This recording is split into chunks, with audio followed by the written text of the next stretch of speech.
In life, there are moments that stand out as extraordinary, etched into our memories forever. Meeting a queen is one such moment, a rare and unforgettable experience. However, my encounter with royalty took an unexpected twist, turning a royal audience into a rather unceremonious episode. I had the honor of meeting Queen Isabella, but what followed was a bizarre turn of events. The occasion was a grand ball held at the royal palace, attended by dignitaries, nobles, and esteemed guests.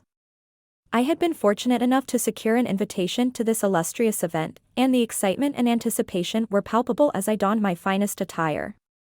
The chance to meet Queen Isabella was a dream come true, a moment of prestige and grandeur I had never imagined.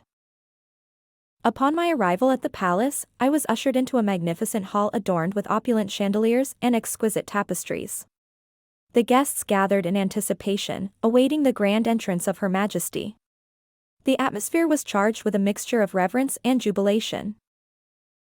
When Queen Isabella finally graced us with her presence, a hush fell over the crowd. She was the epitome of grace and regal charm, her radiant smile captivating all who were fortunate enough to be in her presence. As she made her way through the crowd, I was among those granted the privilege of exchanging a few words with her. The Queen's graciousness and warmth were as legendary as her beauty, and I was in awe of her kindness. However, in the midst of our conversation, an unfortunate incident occurred. A gentleman named Solidar, who had been inching closer to the Queen in an attempt to get her attention, lost his balance. In an ill-fated twist of fate, he stumbled forward, accidentally striking me in the face with his elbow. It was a shock to us both, and I felt a searing pain in my cheek as he made an inelegant attempt to regain his balance. The gasp that rippled through the crowd was immediate, and all eyes turned to the scene of the accident. Queen Isabella herself expressed concern for my well-being, apologizing profusely for the unfortunate incident.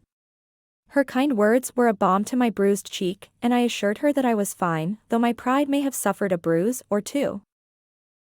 Solidar, deeply embarrassed and remorseful, also offered his apologies and assistance. The incident served as a reminder that accidents can happen to anyone, even in the most esteemed of gatherings. It was a moment of levity in the midst of royal decorum, and the Queen's graciousness in handling the situation made it easier to bear.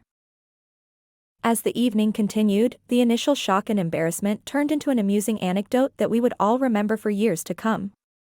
In the end, it was a humbling experience that reminded me that even in the presence of royalty, we are all human, susceptible to life's little surprises. Meeting Queen Isabella was indeed an unforgettable experience, made all the more memorable by the accidental encounter with Solidar. It was a lesson in grace, humility, and the unpredictability of life, a night that will forever be etched in my memory.